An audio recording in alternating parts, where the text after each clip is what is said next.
हाँ जी गाइस, तो एक और मंगल एक और दंगल, बहुत सारी इंटरेस्टिंग अपडेट्स आपके लिए फिर से लेके आ गया हूं इस टेलको इंडस्ट्री की। एंड आज की जो पहली अपडेट है वो आती है वी की तरफ से।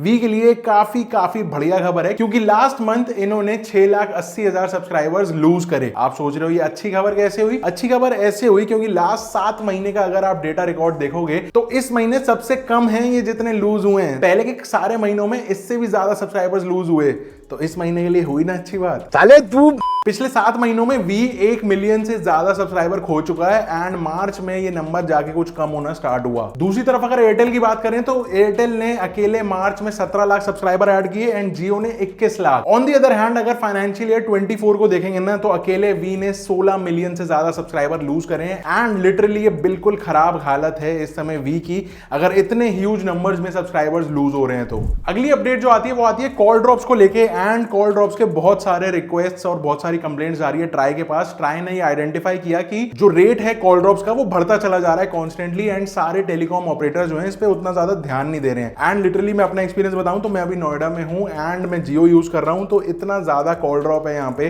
कि बहुत ही ज्यादा हालत खराब। अगर आप नोएडा से हो तो बता देना यहाँ पे एयरटेल सही चलता है या फिर वी, तो फिर मैं जिससे उसको पोर्ट कर लूं। लेकिन मजे की बात यह है कि जिन जिन एरियाज के अंदर सबसे ज्यादा कॉल ड्रॉप्स देखे जा रहे हैं वहां पे जब सर्वे किया गया तो पता चला कि भाई वहां पे बेस स्टेशन उन कंपनीज का है ही नहीं। तो इसीलिए अब ट्राई ने जो कंपनीज को है वो ये बोला है कि अगर आपके किसी एरिया में जो बेस स्टेशन है वो अंडर रिपेयर है या फिर डीकमीशन है, बंद कर दिया आपने, तो उसको प्रॉपरली रिपोर्ट करो, डू नॉट एग्जिस्ट लिख के उसको मार्क करके हमको डिटेल्स दो, जिससे कि हमें भी पता चले कि ऑन ग्राउंड क्या रियलिटी चल रही है। और मजे की बात यह है कि ऐसा नहीं है कि कंपनीज को सिर्फ एक बार ये रिपोर्ट देके छुट्टी हो जाएगी।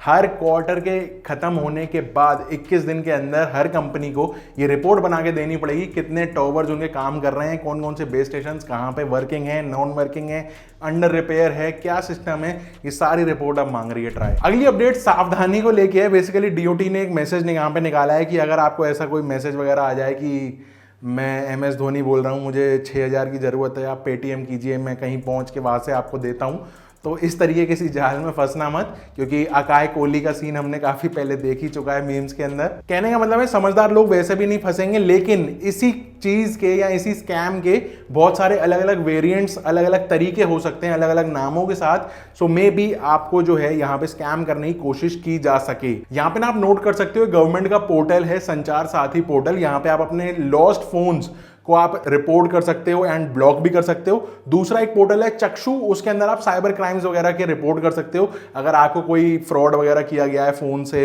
पैसे वैसे मांग के या कुछ इस तरीके का, तो वो आप वहां पे रिपोर्ट कर पाओगे। अगली अपडेट BSNL की तरफ से है एंड इनकी लाजवाब सर्विस को लेके केस निकल के आया, थोड़ा सा बताता हूं इस बारे में। तो ऐसा हुआ है कि BSNL को कोर्ट ने बोला है कि 25,000 रुपए एक उनके सब्सक्राइबर को दे रहे हैं वो, मतलब एज अ पेनल्टी, क्योंकि उस कंज्यूमर ने कंप्लेन करी थी BSNL के अगेंस्ट में। कंप्लेन ये थी कि उन्होंने जो कनेक्शन लिया था ब्रॉडबैंड का वो 2015 में लिया था एंड 2018 के दिसंबर तक चलाया। मजे की बात ये, इस पूरे टाइम के अंदर ब्रॉडबैंड बिल्कुल चला ही नहीं। समझ नहीं आया कि बिल क्यों दे रहा था लगातार ये। कस्टमर का कहना है कि उन्होंने रिपेयर के मल्टीपल कंप्लेंट्स डाले लेकिन बहुत ही ज्यादा खराब एक्सपीरियंस रहा, बिल्कुल बंद ही रहता था। एंड जो एक टेलको कंपनी की जो एक कमिटमेंट होती है कि अनइंटरप्टेड सप्लाई देंगे अपने सर्विसेज की, वो यहाँ पे बिल्कुल भी उनको मिली नहीं। एंड कोर्ट को जो BSNL ने आंसर दिया वो भी उतना ज्यादा कन्विंसिंग नहीं था कि इसको प्रॉपरली वो वेव ऑफ कर दें। तो यहाँ पे BSNL 25,000 रुपए अपने खजाने में से उस कस्टमर को देगा। बिल कितने का था ये पता नहीं। अगली अपडेट एयरटेल की तरफ से है एंड एयरटेल ने नेपाल का इंटरनेट ही बंद कर दिया भाई 5 घंटों के लिए। तीन ऐसा है कि नेपाल के जो प्राइवेट ISPs हैं वो नेपाल में इंटरनेट देने के लिए इंडिया से ही इंटरनेट खरीदते हैं, मतलब एयरटेल से खरीदते हैं, टाटा कम्युनिकेशन बैंडविड्थ देता है वहां पे।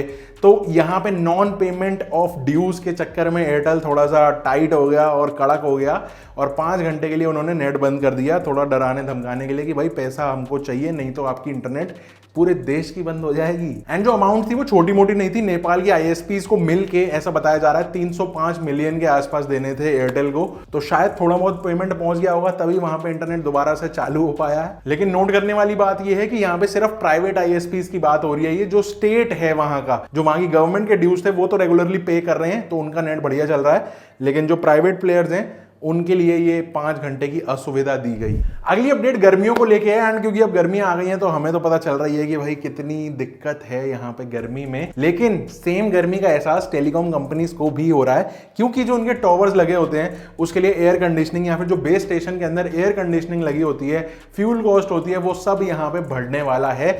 एक्सपर्ट्स का कहना है कि अगर अगले 1-2 महीने के अंदर और ज्यादा ये हीट वेव तेज हुई ना, तो जो टेलीकॉम इंफ्रा वाली कंपनीज हैं वो ये बढ़ी हुई कॉस्ट जो हैं ये टेलीकॉम ऑपरेटर्स को पास ऑन करेंगी, एंड टेलीकॉम ऑपरेटर्स अपनी जेब से तो देने से रहे। तो ऐसा उम्मीद कर सकते हैं कि भाई कस्टमर्स के ऊपर एक 2 से 4% का बस सरचार्ज और लग जाएगा in the form of new prepaid plans. शायद थोड़ा सा महंगा कर दें यहाँ पे, लेकिन ये अभी सिर्फ हवा में है बातें, नॉट श्योर कि ये एक्चुअल में होगा या फिर ये कॉस्ट जो है वो वहीं के वहीं सारे ऑपरेटर्स बियर कर जाएंगे। अगली अपडेट फिर से बीएसएनएल की तरफ से है। भाई भगवान जाने कि बीएसएनएल काम कर पाएगी या नहीं कर पाएगी। कुछ टाइम पहले हमने ये अपना डिस्कशन करा था कि शायद वी के जो इंफ्रा है वो बीएसएनएल यूज कर ले। अब इसको ना थोड़ी सी रियलिटी मिलनी स्टार्ट हो रही है आई सपोज, क्योंकि यहाँ पे जो बीएसएनएल की एम्प्लॉय यूनियन है उन्होंने मिनिस्ट्री को एक यहाँ पे लेटर लिखा है और उसमें बोला है कि अगर आपने इंस्टेंटली कोई बड़ा डिसीजन नहीं लिया तो बीएसएनएल में एक एम्प्लॉय भी नहीं टिकेगा एंड ये कंपनी कोलैप्स हो जाएगी जैसे आपने सोचा ना होगा। तो बीएसएनएल वाले गवर्नमेंट को ये कह रहे हैं कि भाई वी का इंफ्रा है तो सही, आपके पास यहाँ पे स्टेक भी है कंपनी में, तो क्यों आप उनका इंफ्रा यूज करके एक स्टेट की जो कंपनी है उसको रिवाइवल क्यों नहीं दे रहे हो। आपको परमानेंटली नहीं करना कोई बात नहीं, लेकिन टेम्परेरीली उसको यहाँ पे आप यूज कीजिए उनके इंफ्रा को, एंड बीएसएनएल को यहाँ पे थोड़ी सी जान फूकिए जिससे वो भी अपने सब्सक्राइबर्स थोड़े से गेन करने की तरफ बढ़े एंड उनका रेवेन्यू बढ़े, जिससे कंपनी फाइनली थोड़ा सा वापस ट्रैक पे आ पाए। कहना ठीक भी है, 5G का कोई अते पते है नहीं, मतलब दिवाली कहते हैं, कभी 2026 कहते हैं, कभी कुछ, और 4G रोल आउट ये कर नहीं पा रहे, कभी तेजस में दिक्कत आ जा रही है, कभी टीसीएस के बैकएंड पे दिक्कत आ जा रही है। तो भाई अभी इंस्टेंट ऑक्सीजन तो दो, बंदा चले तो सही। अगली अपडेट काफी इंटरेस्टिंग है। आपको पता होगा वाईफाई राउटर्स मार्केट में आए थे 2021 के आसपास में, वाईफाई 6E वाले स्टैंडर्ड के।